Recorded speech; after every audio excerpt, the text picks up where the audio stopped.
Good morning, ma'am. Good morning, ma'am. Good morning, ma'am. Good morning, ma'am. Class start ചെയ്യാം. നമ്മള് സ്കില്ലേജ് വേസ്റ്റില്ല last ചെറിയൊരു പോർഷനും കൂടി ആണെങ്കിൽ കംപ്ലീറ്റ് ചെയ്യാനുള്ളത് ആ ഭാഗത്തേക്ക് പോകാം.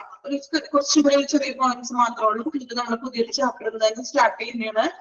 പോർഷൻസ് തീരാനുണ്ട്. അപ്പൊ ഈ ഒരു ചാപ്റ്റർ കൂടി നമുക്ക് ഇനി ഉള്ളൂ. മോർച്ചറി എന്ന് പറഞ്ഞൊരു ചാപ്റ്ററാണ് എടുക്കുന്നത്. ആംബുലേറ്ററീസ് കംപ്ലീറ്റ് ആയോ? എടുത്തുകൊണ്ടിരിക്കണേല്ലേ ഇപ്പൊ? Yes, ma'am. ഓക്കെ, അപ്പോ ഈ ഒരു ചാപ്റ്റർ കൂടെ നിങ്ങൾക്ക് കഴിഞ്ഞിട്ട് നമ്മൾ അടുത്ത ചാപ്റ്റർ എടുക്കുകയാണെന്ന് അപ്പൊ നമുക്ക് സ്റ്റാർട്ട് ചെയ്യാം. മാം ഇതിന്റെ നോട്ട്സ് തരാൻ പറഞ്ഞിട്ടുണ്ടായി. ഇമ്പോർട്ടന്റ് ആയിട്ടുള്ളത് ഞാൻ തരാം. ഇമ്പോർട്ടന്റ് ആയിട്ടുള്ളത് പറഞ്ഞു തരാം. ശരണ്യ മാം നിങ്ങൾക്ക് നോട്ട്സ് തന്നിട്ടുണ്ടോ? മിസ് എടുത്ത പോർഷൻസിൽ നിന്ന് അതെ തന്നിട്ടുണ്ട്. ഓക്കെ, ജസ്റ്റ് ഒന്ന് ഓവറോൾ ആയിട്ട് ഇമ്പോർട്ടന്റ് ആയിട്ടുള്ളത് പറഞ്ഞു തരാം. ഇപ്പൊ ഞാൻ ലാസ്റ്റ് എടുക്കാൻ പോകുന്ന സെക്ഷനിൽ നിന്ന് കുറച്ച് നോട്ട് ഉണ്ട് കേട്ടോ. അപ്പൊ അത് ഞാൻ തരാം. മിസ് ഓൾറെഡി തന്നിട്ടുണ്ടോ? നിങ്ങൾക്ക് തന്നിട്ടുണ്ടെന്ന് തോന്നുന്നു അല്ലെ? ശരണ്യ മാം എടുത്ത പോർഷൻസിലേക്ക് ഇമ്പോർട്ടന്റ് ആയിട്ടുള്ളത് പറഞ്ഞല്ലോ. ഇമ്പോർട്ടന്റ് ആയിട്ട് വരുന്നത് പറഞ്ഞിട്ടില്ല, ജസ്റ്റ് നോട്ട് ചെയ്യാൻ പറഞ്ഞു. നോട്ട് ചെയ്തിട്ടുണ്ട്. ഓക്കെ, അപ്പൊ നമുക്ക് ജസ്റ്റ് ഒന്ന് നോട്ട് ചെയ്തിട്ട് എടുക്കാം. എന്തൊക്കെയാണ് ആവശ്യമുള്ളത് പറഞ്ഞു തരാം. Okay,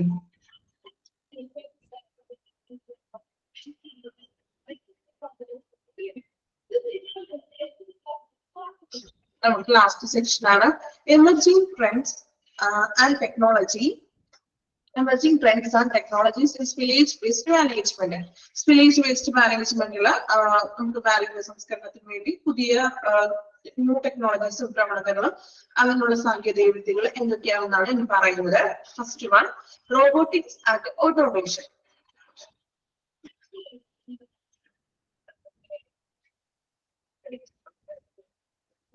Robotics and automation.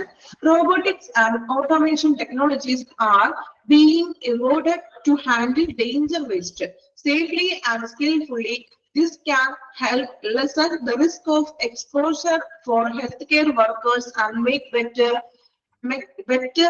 the accuracy and the speed of waste handling and disposal. Robotic എന്ന് പറയുമ്പോൾ ആ ഒരു സെയിം മീനിങ്ങിൽ തന്നെ റോബോട്ടിക് ആയിട്ടുള്ള നൂതന സാങ്കേതികമായിട്ടുള്ള വിദ്യ, അതായത് അപകട മാലിന്യങ്ങൾ, ഡേഞ്ചറസ് ആയിട്ടുള്ള അപകട മാലിന്യങ്ങൾ നമ്മൾ വളരെ സൂക്ഷ്മതയോടെ തന്നെ കൈകാര്യം ചെയ്യുന്നതിനായിട്ട് റോബോട്ടിക് സംവിധാനങ്ങൾ, റോബോട്ട് പെട്ടെന്ന് തന്നെ എളുപ്പത്തിൽ കാര്യങ്ങൾ ചെയ്യുന്ന റോബോട്ട്, അങ്ങനെയുള്ള റോബോട്ടിക് സംവിധാനങ്ങൾ വഴി ഓട്ടോമേഷൻ അങ്ങനെയുള്ള ഒരു സംവിധാനം വികസിപ്പിച്ചെടുക്കുന്നതിനെയാണ് ഈ റോബോട്ടിക് ഓട്ടോമേഷൻ എന്ന് പറയുന്നത്. മീൻസ് മാലിന്യങ്ങളെ സംസ്കരിക്കുന്നതിനും മറ്റുമായിട്ട് അപകട മാലിന്യങ്ങളെയൊക്കെ സംസ്കരിക്കാനൊക്കെ ആയിട്ട് റോബോട്ടിക് സംവിധാനം നമ്മൾ ഉൾപ്പെടുത്തുന്നു. This can help. അത് ആരോഗ്യ പ്രവർത്തകരുടെ എക്സ്പോഷർ വെച്ചിട്ടുണ്ടെങ്കിൽ എന്താണ് അവർക്ക് ഡേഞ്ചറസ് ആയിട്ട് വരുന്ന കാര്യങ്ങളെയും മറ്റും അവരുടെ ഹെൽത്തിനെ സംരക്ഷിക്കാനും മറ്റും അപകട സാധ്യതകൾ കുറയ്ക്കാനും ഈ ഒരു സംവിധാനം വഴി നമുക്ക് സാധിക്കുന്നു. അതുപോലെ തന്നെ മാലിന്യ നിർമ്മാർജ്ജനം വളരെ കൃത്യമായിട്ടും സ്പീഡി ആയിട്ട്, വളരെ റോബോട്ടിക് ആണെല്ലാം ഇവിടെ എല്ലാ കാര്യങ്ങളും ചെയ്യുന്നത് നമുക്കറിയാം അല്ലെ. ഇപ്പൊ വളരെ സ്പീഡി ആയിട്ടും ആക്യുറസി ആയിട്ടും ഈ മാലിന്യ നിർമ്മാർജ്ജനത്തിന്റെ കാര്യങ്ങൾ നമുക്ക് ഈ ഒരു റോബോട്ടിക് ഓട്ടോമേഷനിലൂടെ ചെയ്യാനായിട്ട് സാധിക്കുന്നു.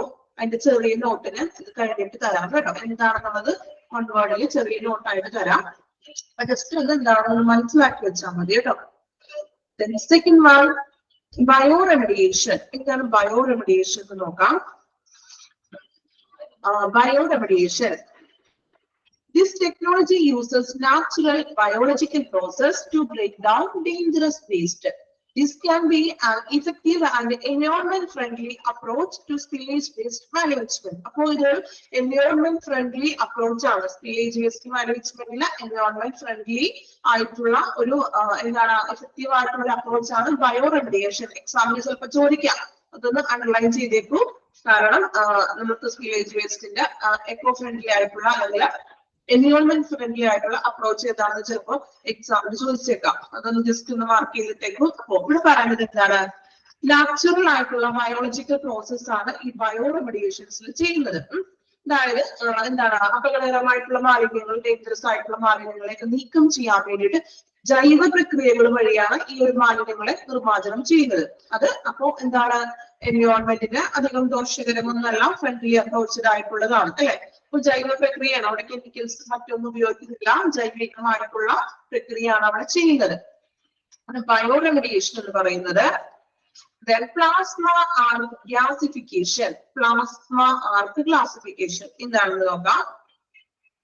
Plasma classification is process that uses high temperature to break down unsafe waste, including spillage waste, into its constituent components. This technology can minimize the volume of waste, lessen the risk of exposure to dangerous substance, and regain valuable materials for reuse. അപ്പോൾ ഇവിടെ പറയുന്നത് എന്താണ് plasma classification എന്ന് വെച്ചിട്ടുണ്ടെങ്കിൽ ആർക്കുന്ന തന്നെയാണ് കേട്ടോ. Plasma ആർന്നല്ല ആർക്കുന്നത് തന്നെയാണ് വരുന്നത്. ക്ലാരിഫിക്കേഷൻ ഉണ്ടെങ്കിൽ അടുത്ത ക്ലാസ്സിൽ അത് നമ്മൾ ടെക്സ്റ്റ് ബുക്ക് നോക്കിയിട്ട് അത് ക്ലാരിഫൈ ചെയ്ത് പറഞ്ഞുതരാം കേട്ടോ. അപ്പോ ഇവിടെ പറയുന്നത് പ്ലാസ്മ ഉപയോഗിച്ചുകൊണ്ട് ചെയ്യുന്ന ഹൈ ടെമ്പറേച്ചറിലാണ് നമ്മൾ ഈ മാലിന്യങ്ങളെ നിർമ്മാർജ്ജനം ചെയ്യുന്നത്. പ്ലാസ്മ ടെക്നോളജി ഒക്കെ ഉപയോഗിച്ചുകൊണ്ട് ആ ഒരു താപ പ്രക്രിയയാണ് ചെയ്തത്. അതായത് ഇലക്ട്രിക് പ്ലാസ്മ ആർക്ക് ഉപയോഗിച്ചുകൊണ്ട് അതൊരു ഇലക്ട്രിക് ലൈറ്റ് പോലുള്ള സംഭവമാണ്. അപ്പൊ ഈ പ്ലാസ്മ ആർക്ക് ഉപയോഗിച്ചുകൊണ്ട് ഈ ജൈവ പദാർത്ഥങ്ങളൊക്കെ വിഘടിപ്പിച്ചിട്ട് നമ്മൾ റീയൂസബിൾ ആയിട്ടുള്ളതിന് നമ്മൾ അതിൽ നിന്നും വീണ്ടും റീയൂസ് ചെയ്യാനും സാധിക്കും. മറ്റതിന് നമുക്ക് അത് ഡിസ്പോസൽ ചെയ്യാനും സാധിക്കും. പ്ലാസ്മ ഉപയോഗിച്ചിട്ട് ഈ വസ്തുക്കളാണ്, അതായത് ജൈവ പദാർത്ഥങ്ങൾ നമ്മൾ വിഘടിപ്പിക്കുകയാണ് ചെയ്തത്. വിഘടിപ്പിച്ചുകൊണ്ട് അതിൽ നിന്ന് റീയൂസ് ചെയ്യാൻ പറ്റുന്നതിനെ റീയൂസ് ചെയ്യുകയും അല്ലാത്തതിനെ വീണ്ടും ഡിസ്പോസൽ ചെയ്ത് കളയുകയും ചെയ്യുന്നു. അതാണ് പ്ലാസ്മ ക്ലാസിഫിക്കേഷൻസിൽ ചെയ്യുന്നത്. Next one, green chemistry. Green chemistry is an approach to chemical design and production that aims at reducing use and generation of dangerous substances. അപ്പോ ഗ്രീൻ കെമിസ്ട്രി അപ്രോച്ച് എന്ന് പറഞ്ഞിട്ടുണ്ടെങ്കിൽ എന്താണ് കെമിസ്ട്രി പഠിച്ചിട്ടുണ്ടല്ലോ നമ്മളിപ്പോ 5th തുടങ്ങിയല്ലോ 8th തുടങ്ങിയോ chemistry അല്ലെ, chemistry physics biology അല്ലെ. എന്താണ് കെമിസ്ട്രി എന്ന് പറഞ്ഞാൽ എന്തിനെ കുറിച്ചാണ് കെമിസ്ട്രിയിൽ പഠിക്കുന്നത്? രസതന്ത്രമാണ്. ഓക്കെ, എന്തൊക്കെയാണ് അവിടെ പഠിക്കുന്നത്? എന്തിനെ കുറിച്ചൊക്കെയാണ് നിങ്ങൾ കെമിസ്ട്രിയിൽ പഠിച്ചിട്ടുള്ളത്? കെമിസ്ട്രിയില് ഒന്നും ഓർമ്മയില്ലേ കെമിസ്ട്രി പഠിച്ചത്? കെമിക്കൽസിനെ കുറിച്ചുണ്ട്. പിന്നെ എന്തൊക്കെയെ കുറിച്ചൊക്കെയാണ് പഠിച്ചിരിക്കുന്നത്? ആറ്റംസ് അല്ലെ ആറ്റംസിനെ കുറിച്ച് പഠിച്ചിട്ടുണ്ട്. അതുപോലെ തന്നെ ഓരോ കണികകള്, തന്മാത്ര, പിന്നെ എന്തൊക്കെയാണ് പഠിച്ചിരിക്കുന്നത്? എലമെന്റ്സുകള് അല്ലെ. ഇങ്ങനെയുള്ള കാര്യങ്ങളൊക്കെയാണ് ഗ്രീൻ കെമിസ്ട്രിയിൽ നമ്മൾ പറയുന്നത്. അപ്പോ ഗ്രീൻ കെമിസ്ട്രി എന്ന് പറഞ്ഞിട്ടുണ്ടെങ്കിൽ പ്രകൃതി സംരക്ഷണം കൂടുതൽ നൽകാൻ വേണ്ടി സബ്സ്റ്റൻസുകളെ കുറിച്ച് അല്ലെ. അപ്പോ കെമിക്കൽ ഡിസൈൻസിന്റെ പ്രൊഡക്ഷൻസിനൊക്കെ വേണ്ടിയിട്ടാണ് ഈ ഗ്രീൻ കെമിസ്ട്രി കൊണ്ടുവന്നിരിക്കുന്നത്. അതുപോലെ തന്നെ നമുക്ക് എന്താ പറയാൻ പറ്റുന്നത്?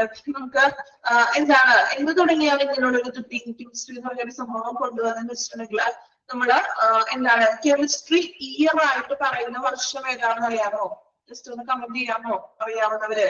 രസതന്ത്ര വർഷം എന്ന് വിശേഷിപ്പിച്ച ഇയർ ഏതാണെന്ന്.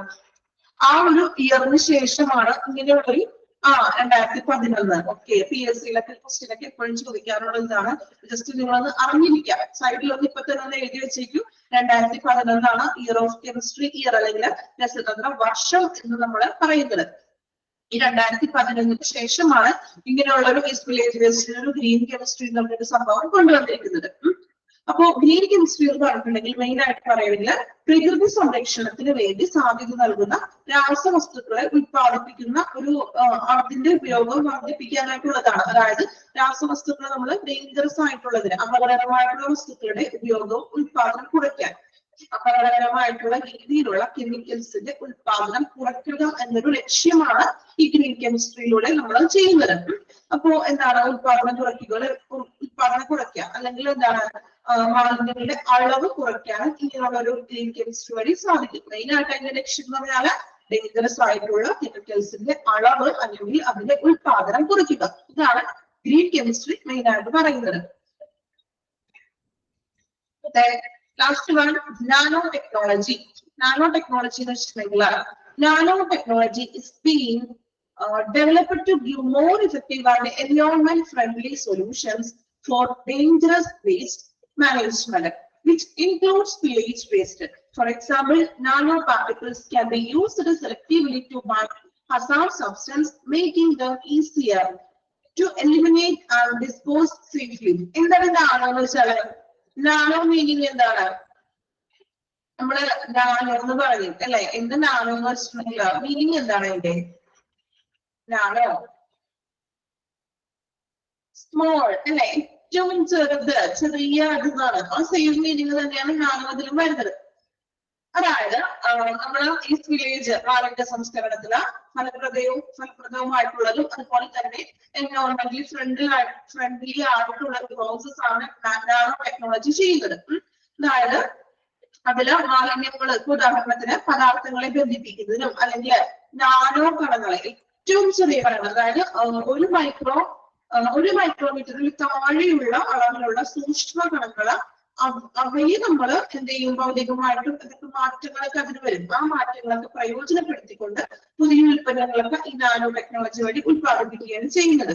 അതായത് ചെറിയ കണങ്ങളൊക്കെ ഇല്ലേ, കുഞ്ഞു കണങ്ങള് നാനോ തലത്തിൽ ചെറുതായിട്ട് സൂക്ഷ്മ യന്ത്രങ്ങളുടെയൊക്കെ നിർമ്മാണത്തിനും അങ്ങനെയുള്ള കാര്യങ്ങൾക്കൊക്കെ വേണ്ടിയിട്ടാണ്. അപ്പോൾ ഇത് നമ്മൾ പരിസ്ഥിതി ഫ്രണ്ട്ലി ആണ്, വേറെ പ്രശ്നങ്ങളൊന്നും ഉണ്ടാകുന്നില്ല.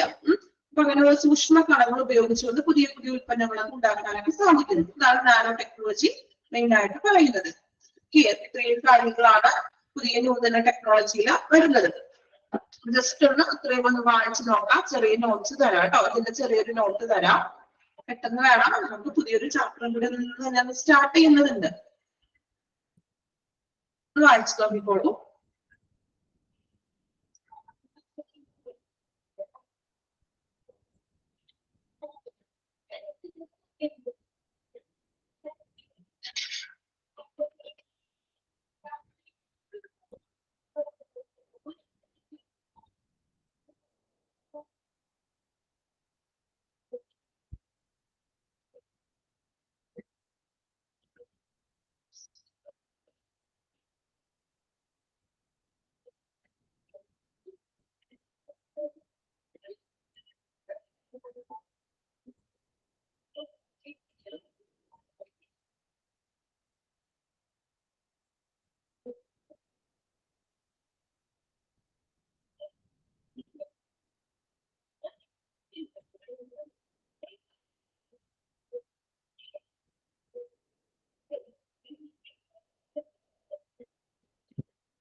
വായിച്ചില്ലാണ്ട്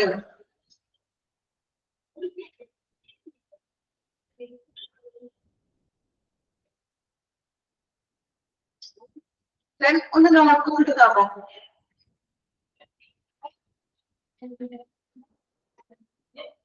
എക്കോ വരുന്നുണ്ടോ?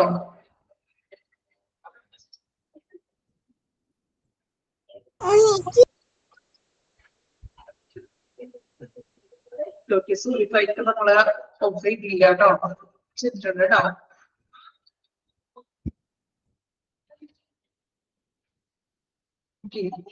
ഇനി ജസ്റ്റ് ഒന്ന് നോട്ട്ബുക്ക് എടുക്കാം. നമ്മൾ ഈ ഒരു ഇത് മാത്രം ജസ്റ്റ് ഒന്ന് എഴുതി വെക്കാനുണ്ട്.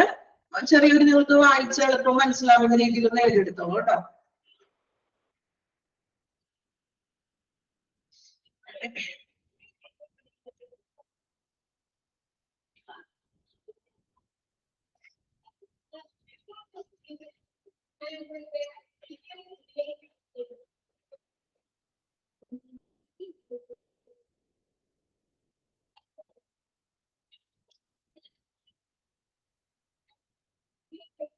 നോട്ട്ബുക്ക് എടുക്കുക. സ്പില്ലേജ് വേസ്റ്റ് ജസ്റ്റ് ഒന്ന് ഹെഡിങ് കൊടുക്കുക.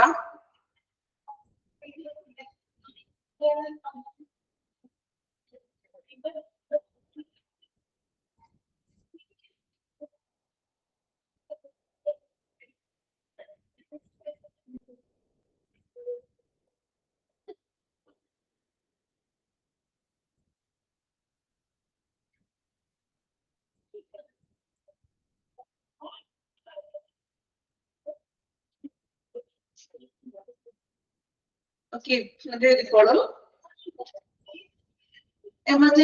Emergency trends and technology in spillage waste എന്ന് ഹെഡിങ് കൊടുത്തോളൂ കേട്ടോ. Emergency trends and technology in spillage waste heading കൊടുക്കുക. ഇപ്പോൾ ക്വസ്റ്റ്യൻ പറയാം. നിങ്ങൾ ഇത് മാത്രം ജസ്റ്റ് ഒന്ന് എഴുതി എടുക്കുക കേട്ടോ. emerging trends and technologies in spillage waste എന്ന് എഴുതാം.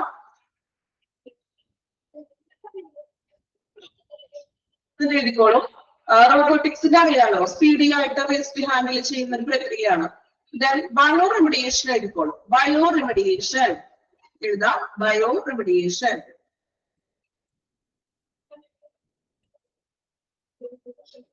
ബയോ റെമഡിയേഷൻ എഴുതാം. അതിന്റെ താഴെ ഒരു പോയിന്റ് ആയിട്ട് എഴുതിക്കോളൂ. ഫസ്റ്റ് പോയിന്റ് എഴുതാം.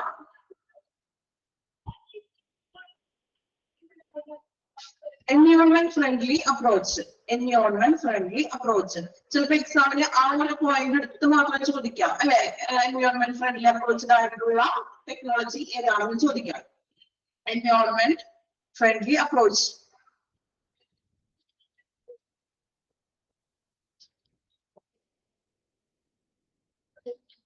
Then second point എഴുതിക്കോളും. ബയോ റെമഡിയേഷൻ തന്നെയാണ്. The use of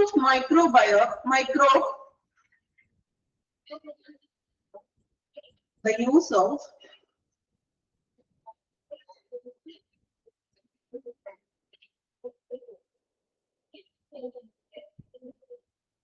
microbes, the use of microbes, MICROBES, set of microbes. The use of microbes to clean up, the use of microbes to clean up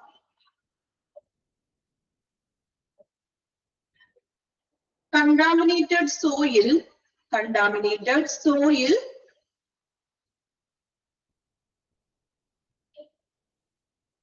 and groundwater. The use of microbes to clean up contaminated soil and groundwater.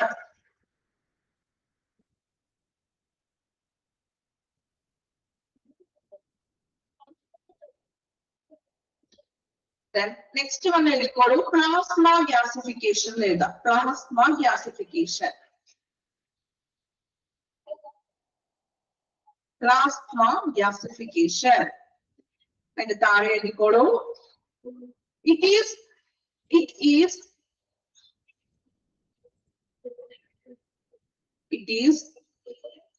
variation on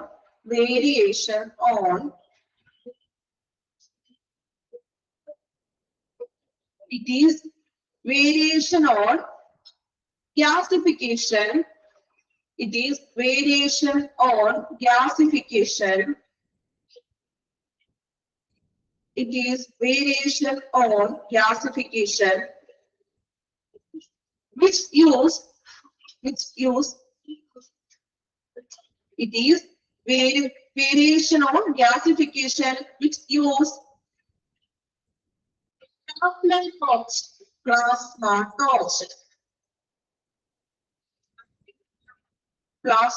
torch to produce gas.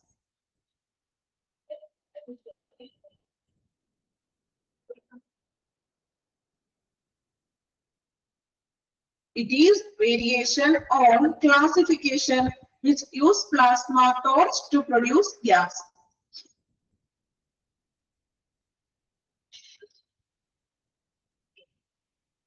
Next, green chemistry. Torch. Okay. Echo varunnundo. Green chemistry. Green chemistry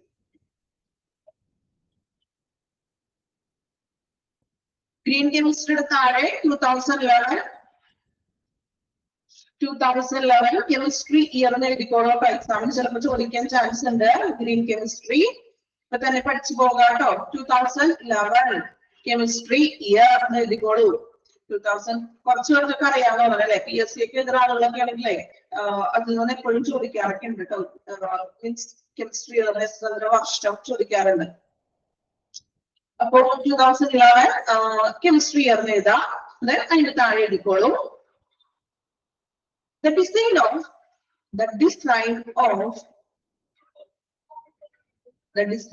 of chemical product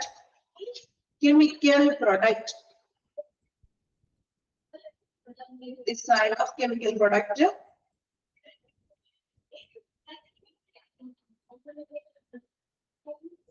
design of chemical product that reduce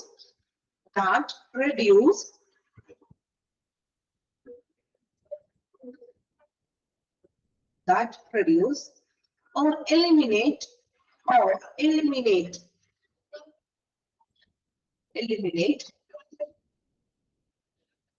the use of hazard the use of hazard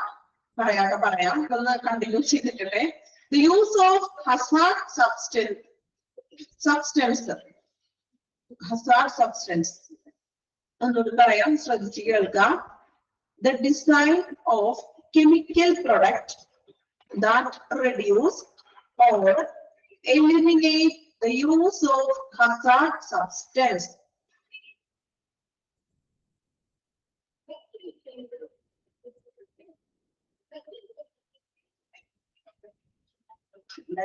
Next one is nanotechnology.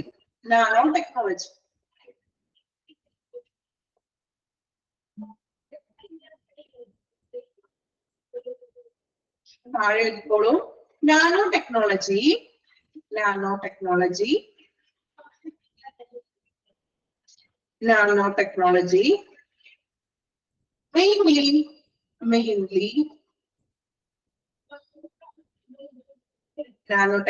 mainly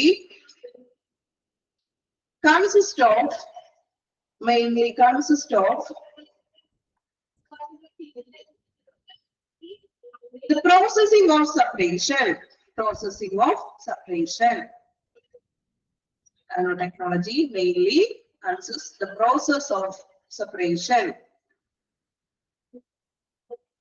Okay, just ഒന്ന് വായിച്ച് മനസ്സിലാക്കാൻ വേണ്ടിയിട്ടാണ് എഴുതി തന്നത്. ഇനി 2011 ഒന്ന് പഠിക്കണം. എക്സാമിന് ചോദിക്കാൻ ചാൻസ് ഉണ്ട്. ഇനി അത് സിലബസിൽ ഇല്ല എങ്കിലും ജസ്റ്റ് ഒന്ന് പഠിച്ചു വെച്ചേക്കും. കാരണം നമുക്ക് എവിടെയെങ്കിലും നമുക്കൊന്ന് ഉപകാരപ്പെടും അല്ലെ. ഇപ്പൊ PSC ആണെങ്കിലോ PSC ഒക്കെ എഴുതാറുണ്ടാണെങ്കിലോ PSC ഒക്കെ എഴുതുന്നവരുണ്ടോ? ആരും എഴുതണില്ല. ആരും എഴുതാറില്ല നിങ്ങള് എഴുതാറുണ്ട്. ഓക്കെ, അപ്പോ അതിനകത്തൊക്കെ ഒന്ന് ഉപകരിച്ചോളൂ കേട്ടോ. ഇനി നോട്ട്സ് കംപ്ലീറ്റ് ചെയ്യാനുണ്ടെങ്കിലേ ഒന്ന് ഗ്രൂപ്പിൽ ഒന്ന് ഷെയർ ചെയ്തിടണേ. ഓക്കെ, അടുത്ത ടോപ്പിക്കിലേക്ക് പോകണം നമുക്ക്. പിന്നെ നമ്മൾ എടുത്തത് ഇവിടെ തുടങ്ങിയാണ് നമ്മൾ ക്ലാസ് സ്റ്റാർട്ട് ചെയ്തത്. ഇതിൽ ഇമ്പോർട്ടന്റ് ആയിട്ടുള്ളത് പറയാം. ഷർമിയ മാമിന്റെ മിസ് അത്യാവശ്യം നോട്ട് തന്നിട്ടുണ്ടാവും വിചാരിക്കുമ്പോൾ. നോട്ട് തന്നിട്ടുണ്ടോ മിസ്? നോട്ടൊക്കെ തരാറുണ്ടല്ലോ മിസ്. എടുത്ത പാഠത്തിൽ നിന്നൊക്കെ മിസ് നോട്ട് തന്നിട്ടുണ്ട് അല്ലേ? സോ നല്ല രീതിയിൽ നന്നായിട്ട് ക്ലാസ് എടുത്തിട്ടുണ്ടാവും അല്ലെ? നമുക്ക് നല്ല രീതിയിലൊക്കെ മനസ്സിലായി കാണാമല്ലോ. നമ്മളിവിടെ കെമിക്കൽ സ്പില്ലേജ് മാനേജ്മെന്റിന്റെ ഫ്ലോ ചാർട്ട് ജസ്റ്റ് ഒന്ന് നോക്കി വെക്കാം. എങ്ങനെയൊക്കെയാണ് ആ ഫ്ലോ ചാർട്ട് വന്നിരിക്കുന്നത്. അതില് PPE പഠിക്കണം.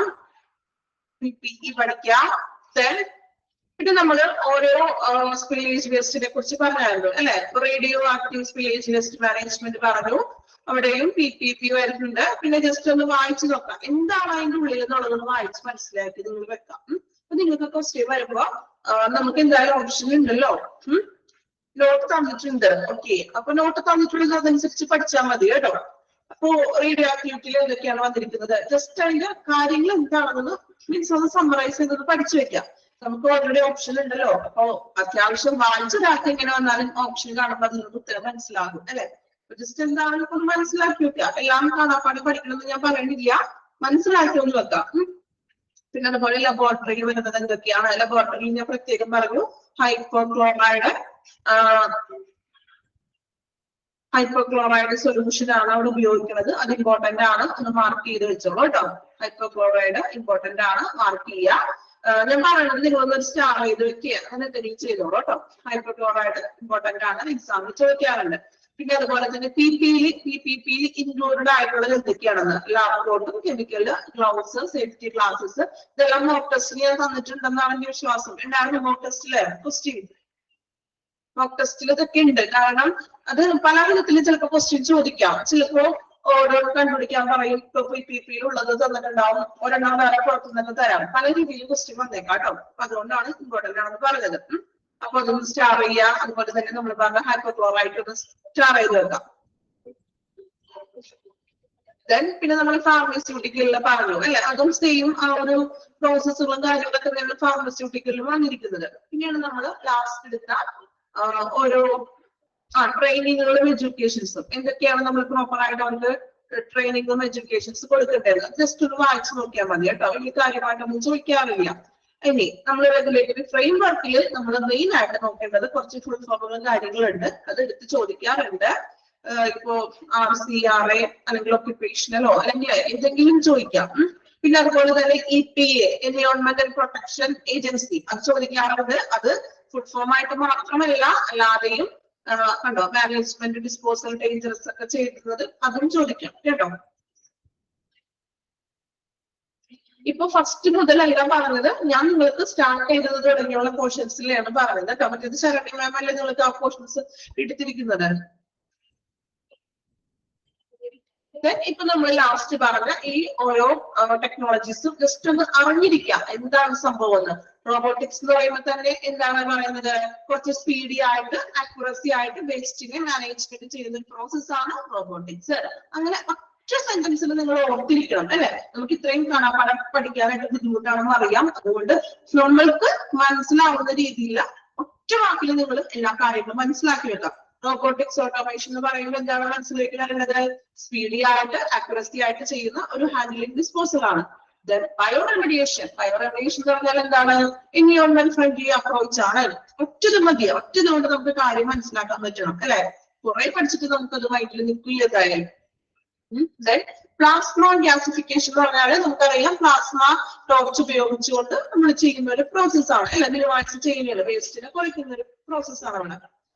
ഗ്രീൻ കെമിസ്ട്രിയിൽ നമ്മൾ പറഞ്ഞത് കെമിക്കൽ ഡിസൈൻസിന്റെ പ്രൊഡക്ഷൻസ് കുറയ്ക്കുക, മീൻസ് എന്താണ് ഡേഞ്ചറസ് ആയിട്ടുള്ള ഇതിന്റെ പ്രൊഡക്ഷൻസ് കുറച്ചുകൊണ്ട് റീയൂസ് ചെയ്യാൻ പറ്റുന്ന നമുക്ക് ഘടകങ്ങളെ വിഘടിപ്പിച്ചുകൊണ്ട് റീയൂസ് ചെയ്യാൻ പറ്റുന്നതിന് റീയൂസ് ചെയ്യുന്നത് ഒരു പ്രോസസ്സാണ് ഗ്രീൻ കെമിസ്ട്രി അല്ലെ.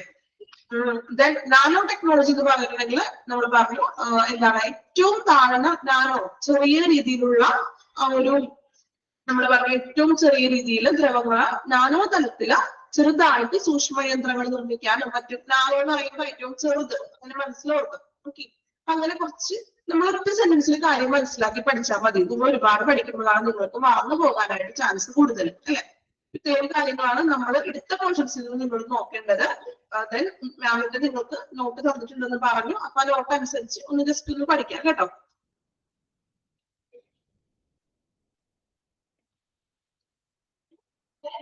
ഇനി നമുക്ക് ടൈം കിട്ടുവാണെങ്കിൽ കുറച്ചും കൂടി നമുക്ക് റിവിഷനോ മറ്റു കാര്യങ്ങളും ചെയ്യാം കേട്ടോ. പോർഷൻസ് കംപ്ലീറ്റ് ആവുകയാണെങ്കിൽ നമുക്ക് എന്ത് ചെയ്യാം, ഒന്ന് ചെറിയൊരു റിവിഷൻ പോലെ ഒന്ന് പറഞ്ഞുതരാം. ഓക്കെ, നമുക്ക് പോർഷൻസ് കംപ്ലീറ്റ് ചെയ്യണമല്ലോ. നമുക്ക് എന്തായാലും ഓണം കഴിഞ്ഞ് വരുമ്പോൾ എക്സാം ഒക്കെ ഉണ്ടാകും. അപ്പൊ അതനുസരിച്ചിട്ട് പോർഷൻസ് കംപ്ലീറ്റ് ചെയ്താൽ മാത്രമേ നമുക്ക് എക്സാം നടത്താൻ പറ്റുള്ളൂ അല്ലെ. സ്റ്റഡിയിലേക്ക് തരണമല്ലോ. അതിന് വേണ്ടിയിട്ടാണ് പോർഷൻസ് പെട്ടെന്ന് കംപ്ലീറ്റ് ചെയ്യുന്നത് കേട്ടോ. ടൈം ഉണ്ടെങ്കിൽ അതനുസരിച്ചിട്ട് സ്പിലേജിയസിന്റെ അല്ലെങ്കിൽ ഫസ്റ്റ് ശരണ്യ മാമിന്റെ പോർഷൻസ് ചെയ്ത് നോക്കാം, പറഞ്ഞു തരാം കേട്ടോ. ചാപ്റ്റർ നിങ്ങൾ നോക്കണ്ട, ചാപ്റ്ററിന്റെ പേര് മാത്രം നോക്കിയാൽ മതി, മോർച്ചറി സർവീസ് കേട്ടോ. ചാപ്റ്റർ ചിലപ്പോൾ അതില് നമ്പർ പഴയ സിലബസിൽ നിന്ന് വ്യത്യാസം ഉണ്ടാകും, എങ്കിലും കുഴപ്പമില്ല. നിങ്ങൾ ആ ചാപ്റ്ററിന്റെ പേര് മാത്രം നോക്കിയാൽ മതി. ഓക്കെ, അപ്പോ പുതിയൊരു ചാപ്റ്റർ തുടങ്ങിയാണ് mortuary service.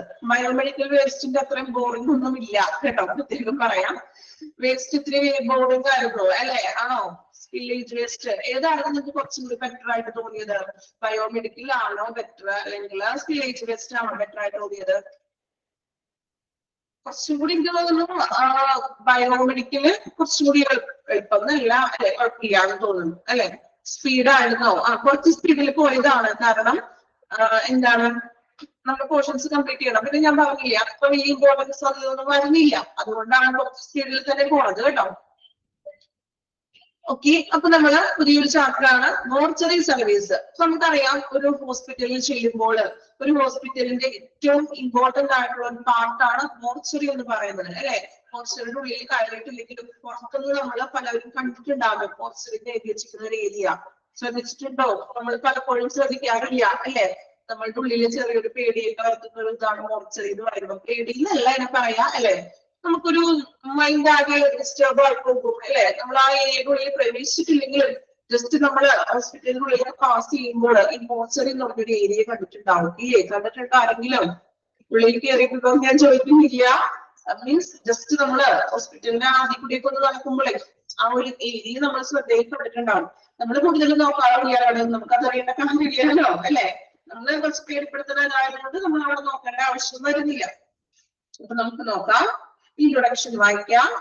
Mortuary is an inevitable part of every hospital as it handles the preservation of the dead body so that the forensic clinicians and pathologists may investigate the cause of death and make scientific investigation. നിങ്ങൾ ചിന്തിച്ചിട്ടുണ്ടോ എന്തിനാണ് ഒരു ഹോസ്പിറ്റലിലെ mortuary എന്ന് പറഞ്ഞൊരു വിഭാഗം ഉള്ളത്? എന്തിനു വേണ്ടിയിട്ടാണത്? മോർച്ചറി എന്ന് പറഞ്ഞാലേ എന്തിനു വേണ്ടിയിട്ടാണെന്ന്, എന്തിനു വേണ്ടിയിട്ടാണ് മോർച്ചറിക്ക് ഉള്ളിലാണ്? എന്തിനു വേണ്ടിയിട്ടാണ് അപ്പൊ മോർച്ചറി എന്ന് പറയുന്നത്?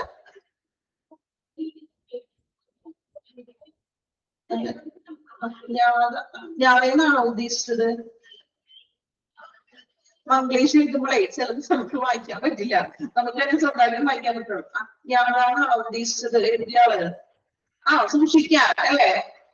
ഡെഡ് ബോഡി സൂക്ഷിക്കാനായിട്ടുള്ളൊരു എന്താണ്, അതിനായിട്ട് വേണ്ടിയിട്ടാണ് മെയിൻ ആയിട്ട് നമ്മൾ മോർച്ചറി എന്ന് പറയുന്നത് ഉപയോഗിക്കുന്നത് അല്ലെ. അപ്പോ പ്രിസർവേഷൻ ഓഫ് ഡെഡ് ബോഡി അല്ലെ, അതുപോലെ നമ്മള് എന്താണ് ഒരു ഹോസ്പിറ്റലിന്റെ ഏറ്റവും അനിവാര്യ ഘടകമാണ് ഒരു മോർച്ചറി എന്നുള്ളത് അല്ലെ. അത് പ്രിസർവേഷൻ ഓഫ് ഡെഡ് ബോഡികൾ സൂക്ഷിക്കുവാനും അതുപോലെ തന്നെ ഈ ഫോറൻസിക്കിനും ക്ലിനീഷ്യൻസിനും പാത്തോളജിസ്റ്റ് എന്ന് വെച്ചാൽ ആരാണ്? ഈ രോഗം നിർണ്ണയങ്ങളൊക്കെ നടത്തുന്ന, ഈ രോഗം അതുമായിട്ട് റിലേറ്റ് ചെയ്തിട്ടുള്ള വ്യക്തികൾ അല്ലെ. ഈ ഫോറൻസിക് അന്വേഷണങ്ങൾക്കും ക്ലിനീഷ്യൻസിനും ഈ എന്തുകൊണ്ടാണ് മരിച്ചത് അല്ലെങ്കിൽ മരണകാരണം ചെയ്യാനും അതുപോലെ തന്നെ അന്വേഷണത്തിനും മൃതദേഹം അതിനു വേണ്ടിയിട്ടൊക്കെയാണ് നമ്മൾ ഈ മോർച്ചറിയിലെ മൃതദേഹങ്ങൾ സൂക്ഷിക്കുന്നത്, ഡെഡ് ബോഡീസ് സൂക്ഷിക്കുന്നത് അല്ലെ. ഐഡന്റിഫൈ ചെയ്യാനും അതുപോലെ തന്നെ എന്താണ് കാരണം കണ്ടെത്താനും ഫോറൻസിക് ക്ലിനീഷ്യൻസിനൊക്കെ അവർക്ക് വേണ്ടിയിട്ടൊക്കെയാണ് നമ്മൾ എന്ത് ചെയ്യുന്നത്? ഡെഡ് ബോഡികൾ സൂക്ഷിക്കുന്നത്. മോർച്ചറി, അപ്പൊ മോർച്ചറിനെ തന്നെ പറയുന്ന മറ്റൊരു പേരാണ് മോർഗ്യൂ. അണ്ടർലൈൻ ചെയ്ത് പോകാട്ടോ, വായിക്കുന്നത് അണ്ടർലൈൻ ചെയ്യാം. ഈ മോർഗ്യൂ ഓർ മോർച്ചറി നമ്മളെ പക്ഷെ കോമൺ ആയിട്ട് മോർഗ്യൂ എവിടെയെങ്കിലും നിങ്ങൾ ശ്രദ്ധിച്ചിട്ടുണ്ടോ? ഹോസ്പിറ്റലില് മോർച്ചറി എന്ന് തന്നെയായിരിക്കും എഴുതുന്നത് അല്ലെ, മോർഗ്യൂ എന്ന് എഴുതാറുണ്ടെന്നാണ് പറയുന്നത്. As in hospital is used for storage of dead bodies waiting for identification or removal, autopsy, burial, cremation, or some other post-death ritual. Means എന്താണ് നമ്മൾ പറഞ്ഞു, ബോഡീസിനെ നമ്മൾ അവിടെ സ്റ്റോർ ചെയ്യുന്നത് എന്തിനു വേണ്ടിയിട്ടാണ്? ഐഡന്റിഫിക്കേഷന് വേണ്ടിയിട്ട്, തിരിച്ചറിയാൻ പറ്റാത്തതുപോലുള്ള അജ്ഞാത ബോഡീസ് അങ്ങനെയുള്ള കാര്യങ്ങളൊക്കെ ഉണ്ടാവില്ലേ, അജ്ഞാത മൃതദേഹങ്ങള്, അതിനെയൊക്കെ തിരിച്ചറിയാൻ വേണ്ടി നമ്മൾ അവിടെ സൂക്ഷിക്കും. അതുപോലെ തന്നെ നമ്മൾക്ക് അറിയാം ഇപ്പോ എന്താണ് ഓട്ടോപ്സി ചെയ്യാനായിട്ട്. ഓട്ടോപ്സി എന്ന് വെച്ചാൽ എന്താണ്? ഓട്ടോപ്സി പോസ്റ്റ്മോർട്ടം ചെയ്യാനായിട്ട് അല്ലെ. മീൻസ് നമ്മൾ എന്തെങ്കിലും എല്ലാ തരത്തിലുള്ള ബോഡീസിനെയും പോസ്റ്റ്മോർട്ടം ചെയ്യാറുണ്ടോ? ഒരു അസുഖം വന്നു അങ്ങനെ മരിച്ചൊരു വ്യക്തിനെ നമ്മൾ പോസ്റ്റ്മോർട്ടം ചെയ്യാറുണ്ടോ? ഇല്ല. അതിന് ഇപ്പൊ എന്തെങ്കിലും ആക്സിഡന്റ് കേസുകളോ പെട്ടെന്നുള്ള പ്രതീക്ഷിക്കാതെയുള്ള മരണങ്ങൾക്കൊക്കെയാണ് നമ്മൾ കൂടുതലും ഇങ്ങനെയുള്ള പോസ്റ്റ്മോർട്ടം ചെയ്യുന്നത് അല്ലെ. എന്താണ് സൂയിസൈഡ് കേസുകളോ അങ്ങനെയുള്ള ഇപ്പൊ എന്തെങ്കിലും മർഡറാണോ അല്ലെങ്കിൽ ആരെങ്കിലും മീൻസ് ആള് സൂയിസൈഡ് തന്നെയാണോ, ഏതെങ്കിലും മർഡറാണോ അല്ലെങ്കിൽ അങ്ങനെയുള്ള കാര്യങ്ങൾ അന്വേഷിക്കാൻ വേണ്ടിയിട്ടാണ് നമ്മൾ ഓട്ടോപ്സി ചെയ്യുന്നത്. അപ്പോ ഇങ്ങനെ പോസ്റ്റ്മോർട്ടത്തിന് വേണ്ടിയിട്ട് നമ്മൾ മോർച്ചറിയിൽ മൃതദേഹങ്ങൾ സൂക്ഷിക്കും. അതുപോലെ തന്നെ cremation of some other death ritual, ഈ ശവസംസ്കാര ചടങ്ങുകൾക്കായിട്ട് വെയിറ്റ് ചെയ്ത് ഇപ്പോ എന്താണ് ഇപ്പൊ ആ മരിച്ച വ്യക്തികളുടെ ആരെങ്കിലും ഇപ്പോ ചിലപ്പോ പുറത്തുള്ളവരൊക്കെ ഉണ്ടാകും ഇല്ലേ. അപ്പൊ അത്ര ദിവസം നമ്മള് വീട്ടില് ചിലപ്പോ ഫ്രീസറിലൊക്കെ വെക്കാറുണ്ട് നമ്മള്.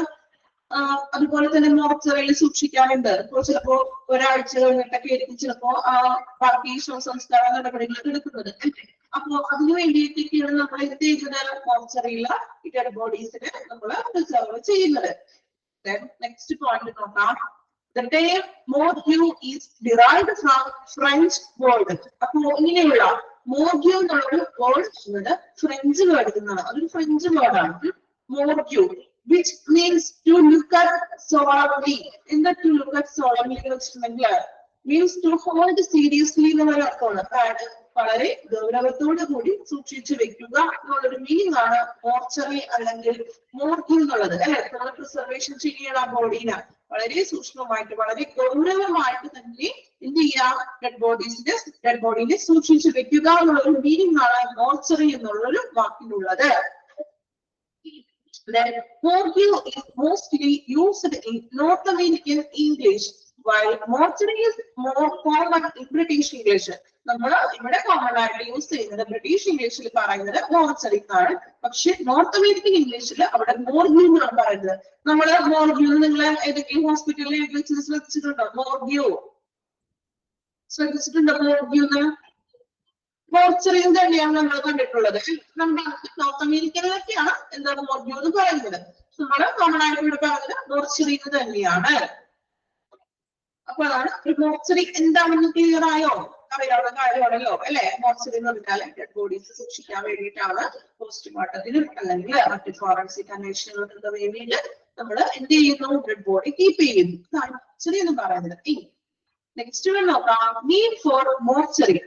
ഇതിനു വേണ്ടിയിട്ടാണ് എല്ലാ ഹോസ്പിറ്റലുകളിലും ഇങ്ങനെയുള്ളൊരു മോർച്ചറി എന്നൊരു വിഭാഗം ഉള്ളത്. എന്തിനൊക്കെ വേണ്ടിയിട്ടായിരിക്കും നിങ്ങൾ ആലോചിച്ച് നോക്കിയേ. മോർച്ചറി എന്തിനു വേണ്ടിയിട്ടായിരിക്കും mortuary?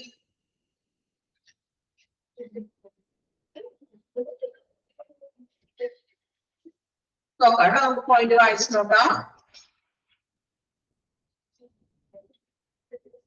It is necessary for hospital administration. ഫോറൻസിക്കിന് വേണ്ടിയിട്ടാണ്. ഓക്കെ, വായിക്കാത്ത പോയിന്റ് വായിക്കാം. It is necessary for the hospital administration that a suitable provision shall be made in a dubious place where the dead body can be placed pending final disposal or to rule or out cause of death. In the dubious question, dubious അതായത് ഒരു വ്യക്തമായിട്ടുള്ള സ്ഥലത്തായിരിക്കുന്നു അല്ലെ. നിങ്ങൾക്ക് അറിയാം mortuary എവിടെയാണ് സാധാരണയായിട്ട് കാണുന്നത്? ഏത് ഫ്ലോറിലായിരിക്കും? ബാക്ക് സൈഡില്. ഓക്കെ, ബാക്ക് സൈഡിലൊക്കെ ആയിരിക്കും. ഗ്രൗണ്ട് ഫ്ലോറിലായിരിക്കും മെയിൻ ആയിട്ട് മോർച്ചറി. എപ്പോഴും ഗ്രൗണ്ട് ഫ്ലോറിലായിരിക്കും കാണുന്നത് അല്ലെ. അപ്പൊ ആ പോയിന്റിൽ പറയുന്നത് എന്താണെന്ന് വെച്ചിട്ടുണ്ടെങ്കിൽ ഗ്രൗണ്ട് ഫ്ലോറിൽ അധികം ശ്രദ്ധ കിട്ടാത്ത ഒരു ഏരിയയിലായിരിക്കില്ലേ. പെട്ടെന്ന് നോക്കുമ്പോ തന്നെ എൻട്രൻസിന്റെ അടിയിലൊക്കെ തന്നെ ഇരിക്കും മോർച്ചറി. പെട്ടെന്ന് നമുക്ക് ശ്രദ്ധ കിട്ടില്ല. ചിലപ്പോ കുറച്ച് ഗ്രൗണ്ട് ഫ്ലോറിൽ തന്നെ കുറച്ച് ഉള്ളിലോട്ടുള്ള സെക്ഷനിലൊക്കെ പോകുമ്പോഴായിരിക്കും മോർച്ചറി ഏതെങ്കിലും ഒരു അറ്റത്ത് മൂലയിലായിട്ടൊക്കെ ഇരിക്കും അല്ലെ. അങ്ങനെയാണോ?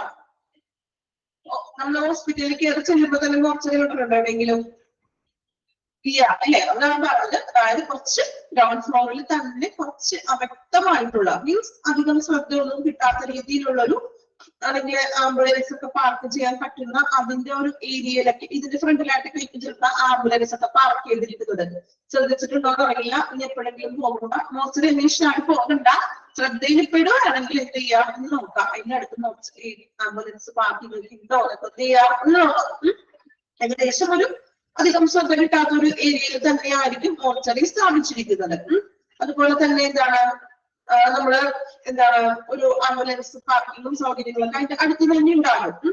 അപ്പോൾ എന്താണ് അതുപോലെ തന്നെ ഇപ്പോൾ ലാസ്റ്റ് ഫ്യൂണലിനൊക്കെ വേണ്ടിയിട്ട് കാത്തിരിക്കുന്നത് വരെ മരണകാരണം മീൻസ് എന്താണെന്നോ അല്ലെങ്കിൽ ഫോറൻസിക് റിപ്പോർട്ടിനൊക്കെ വേണ്ടിയിട്ടൊക്കെയാണ് നമ്മൾ ഈ ഒരു അനുയോജ്യമായിട്ടുള്ള ഇതിന് വേണ്ടിയിട്ടാണ് മോർച്ചറി നമ്മൾ ആവശ്യമാണ് അല്ലെ.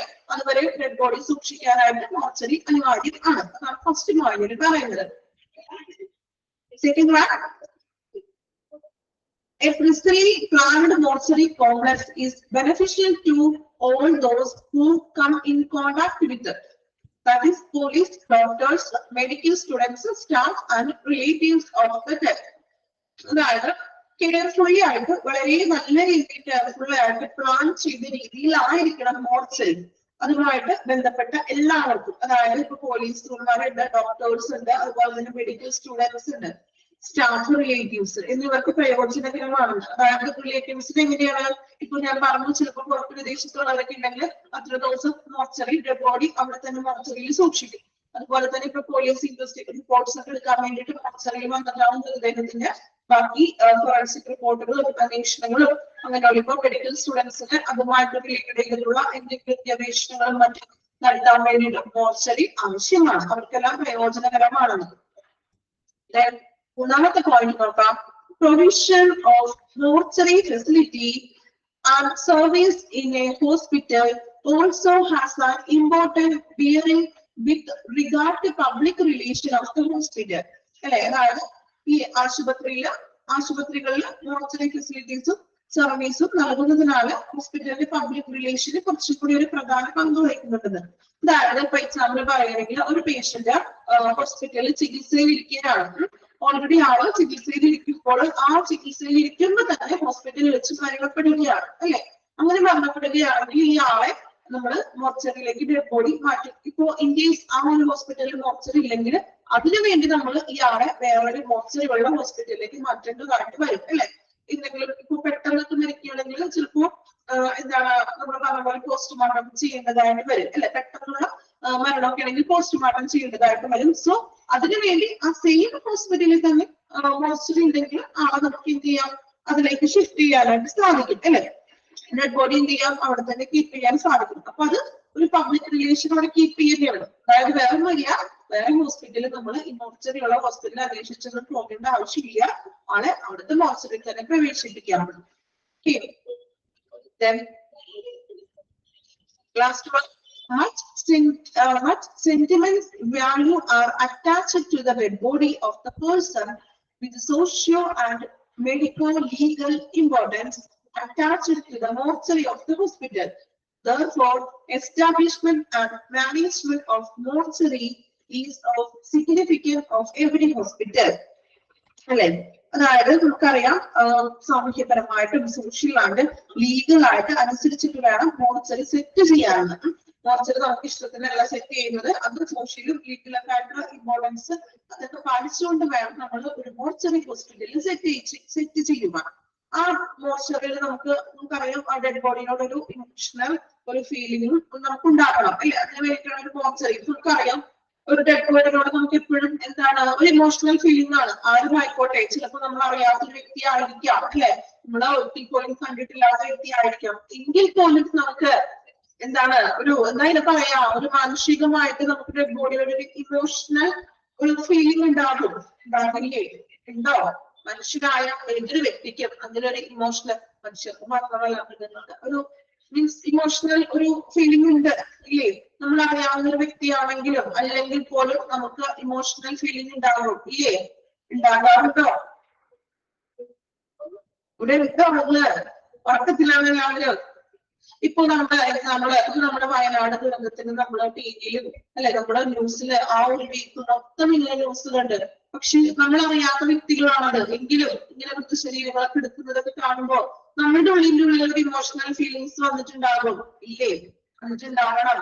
ഒരു മനുഷ്യനായ ഏതൊരു വ്യക്തിക്കും നമുക്ക് എന്താണ് അർജുന്റെ കേസ്, ഓക്കെ, അർജുന്റെ കേസ് എക്സാമ്പിൾ ആണ്, അല്ലെ? നമുക്ക് ആ ഒരു വ്യക്തിനെ പക്ഷെ നമ്മൾ ഇങ്ങനെ കണ്ടിന്യൂസ് ആയിട്ട് നമ്മൾ ടിവിയിലും ന്യൂസിലൊക്കെ കാണുമ്പോൾ അവരുടെ ഫാമിലിയെ കാണുമ്പോഴും ഒക്കെ നമ്മളുടെ ആരോ ആണ് ഒരു തോന്നല് നമ്മുടെ മനസ്സിലുണ്ടായി കാണും, അല്ലേ? അതുപോലെ തന്നെ ഇവിടെ പറയുന്നത് നമുക്ക് ഡെഡ് ബോഡീസിനോട് ഒരു ഇമോഷണൽ ഫീലിംഗ് അറ്റാച്ച് ഉണ്ടാകുന്നു. ഓക്കെ, ഇത്ര എക്സാമ്പിൾ പറയണം, അല്ലെ? അപ്പൊ നീഡ് ഓഫ് മോർച്ചറി ആണ് നമ്മൾ നോക്കിയത്. ഇന്ന് പറയുന്നത് ഫങ്ഷൻസ് ഉണ്ട്. ഇനി ഫങ്ഷൻസ് എടുക്കണോ? ഇത്രയും മതിയോ? അടുത്ത ക്ലാസ്സിൽ മതിയോ ഫങ്ഷൻസ്? മതി, കുഴപ്പമില്ല, നിങ്ങളുടെ ഇഷ്ടം.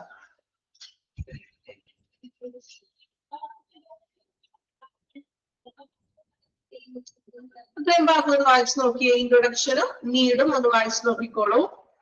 മതി, വൃത്തി. ഇനി ബോറടിപ്പിക്കുന്നില്ല, അല്ലെ? ടീച്ചർ ബോറടിപ്പിച്ച് മതിയാ. എനിക്കറിയാം നിങ്ങൾക്ക് അവിടെ വെച്ച് നിർത്തണമെന്ന് തോന്നി, അതുകൊണ്ടാണ് നിർത്തിയത്. നിങ്ങളുടെ മൈൻഡ് നമ്മൾ മനസ്സിലാക്കി പറയാറില്ലേ?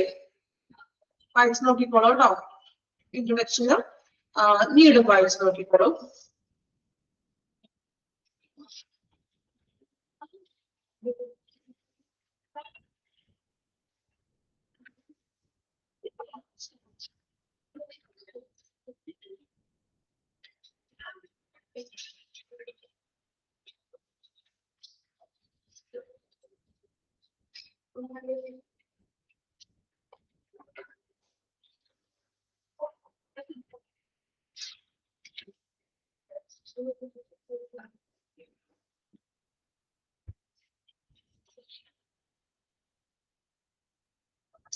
മോർഗ്യൂ ഇമ്പോർട്ടന്റ് ആണ് കേട്ടോ, മോർഗ്യൂ എന്നുള്ളത്.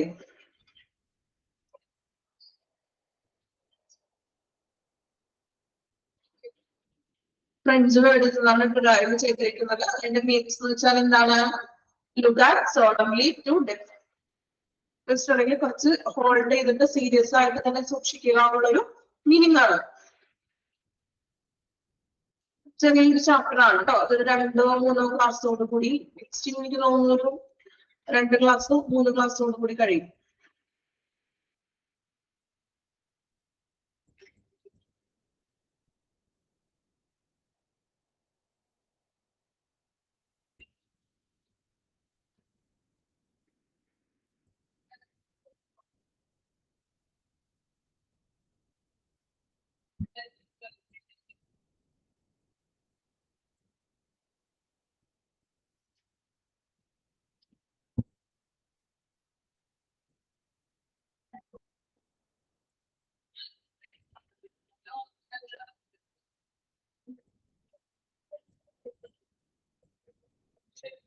നോക്കിക്കോളൂ. വേറെ എക്സ്ട്രാ നോട്ടൊന്നും അധികം വരുന്നില്ല. ഇമ്പോർട്ടന്റ് ആയിട്ടുള്ളത് നമുക്ക് അടയാളപ്പെടുത്തി തന്നെ പോയാൽ മതി കേട്ടോ. കാരണം നോട്ട്സും കൂടി എഴുതി വരുമ്പോൾ ചിലപ്പോൾ ടൈം കിട്ടില്ല, പോർഷൻസ് കംപ്ലീറ്റ് ചെയ്യണം. അപ്പോ നമ്മള് പാഠം എടുക്കുന്നതനുസരിച്ച് തന്നെ ഇമ്പോർട്ടന്റ് ആയിട്ടുള്ളത് അടയാളപ്പെടുത്തി തന്നെ പോകണം കേട്ടോ എല്ലാവരും.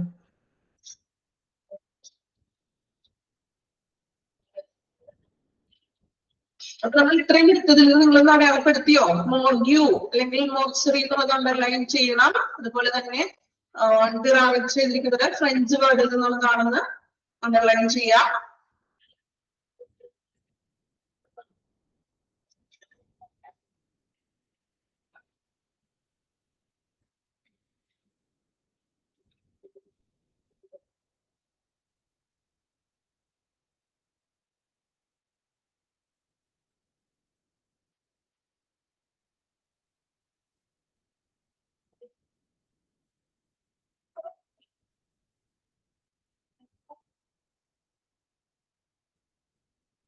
ഫങ്ഷൻസും കൂടി എടുക്കാനുള്ള ടൈം ഉണ്ടായിരുന്നു തോന്നുന്നല്ലേ നമുക്ക്. കുഴപ്പമില്ല, നെക്സ്റ്റ് ക്ലാസ്സിൽ തുടങ്ങാം കേട്ടോ ഫങ്ഷൻസ്.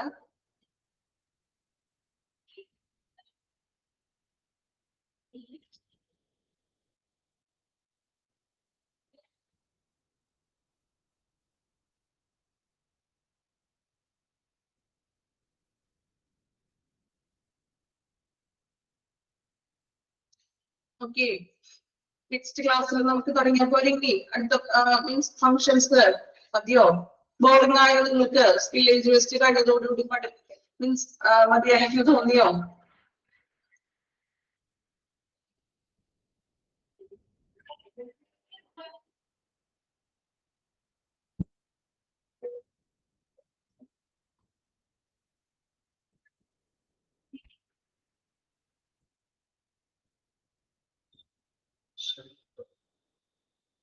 എല്ലാരും ഉറക്കത്തിലാണോ?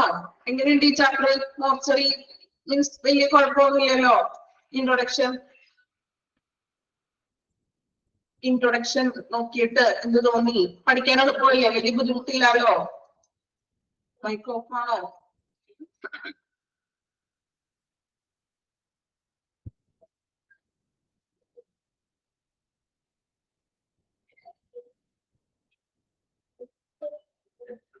ഓക്കെയാണോ എല്ലാവരും? ഇൻട്രൊഡക്ഷനും ഇപ്പോൾ നമ്മൾ ഇത്രയും തുടങ്ങിയിട്ട് വലിയ ബുദ്ധിമുട്ട് തോന്നി? ഒരു ചാപ്റ്റർ എളുപ്പമാണ്, ചെറിയൊരു ചാപ്റ്റർ ആണ് കേട്ടോ. പെട്ടെന്ന് ഒരു എനിക്ക് തോന്നുന്നു 2 ക്ലാസ്സോട് കൂടി കഴിയും പെട്ടെന്ന് കേട്ടോ. സ്പീച്ച് വേസ്റ്റ് ആണോ നിങ്ങൾക്ക് ഇച്ചിരി ബുദ്ധിമുട്ടായിട്ട് തോന്നിയത്? ആണോ? സ്പീച്ച് വേസ്റ്റ് ബുദ്ധിമുട്ടാണോ? ആണ്. കുഴപ്പമില്ല, ഇമ്പോർട്ടന്റ് ആയിട്ടുള്ളത് മാത്രം നോക്കിയാൽ മതി. ബയോമെഡിക്കൽ സ്പീച്ചിൽ നിന്നും അങ്ങനെ അധികമൊന്നും ചോദിക്കാറില്ല കേട്ടോ. എക്സാമ്പിള് ശരണ്യ മാം നിങ്ങൾക്ക് നോട്ട് തന്നിട്ടുണ്ടല്ലോ, മോക്ക് ടെസ്റ്റ് അല്ലാണ്ട് നോട്ട് തന്നില്ലേ പറഞ്ഞത്? ആണോ? ഓക്കെ, അപ്പൊ അതനുസരിച്ചിട്ടൊക്കെ ഒന്ന് പഠിക്കാം കേട്ടോ. അടുത്ത ദിവസം ഇത്രയും ഒന്ന് പഠിച്ചു വെക്കാം കേട്ടോ. Okay, thank you all.